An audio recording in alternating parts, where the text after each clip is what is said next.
নমস্কার বন্ধুরা, গত কয়েক মাস আগে আমি পুরী গিয়েছিলাম। পুরী থেকে যেদিন বাড়ি ফিরছিলাম সেদিন আমরা বন্দে ভারতে ট্রাভেল করেছিলাম। মানে সকালবেলায় 12টা এরকম নাগাদ ট্রেন ছিল, আবার সন্ধ্যে 8টার মধ্যে আমরা নেমে গিয়েছিলাম হাওড়া স্টেশনে। তো সেই দিনকে যে মিলটা দিয়েছিল দুপুরবেলায় সেটা আমি শেয়ার করছি আজকে। তো সেখানে ছিল আলু আর কড়াইশুঁটি দিয়ে একটা তরকারি ছিল, দুটো মতো পরোটা ছিল, দই ছিল, ডাল, ভাত এবং মাংস ছিল। যা দিয়েছিল তা পরিমাণ মতো ছিল, যা একটা মানুষের মোটামুটি হয়ে যায়। তো আর এছাড়া সন্ধেবেলায়ও দেওয়া হয়েছিল স্ন্যাক্স, কফি কিংবা চা, যে যেটা পছন্দ করে সেটা। তো আমরা যেহেতু দুপুরবেলা থেকে রাত্রি 8টা অবধি ট্রাভেল করেছিলাম, তাই আমরা এই দুটো খাবার পেয়েছিলাম।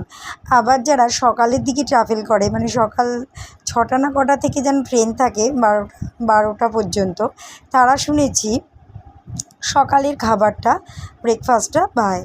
আবার যারা সন্ধ্যের পরে ট্রাভেল করে তারা সন্ধ্যের খাবারটা পায়, এটা আমার শোনা।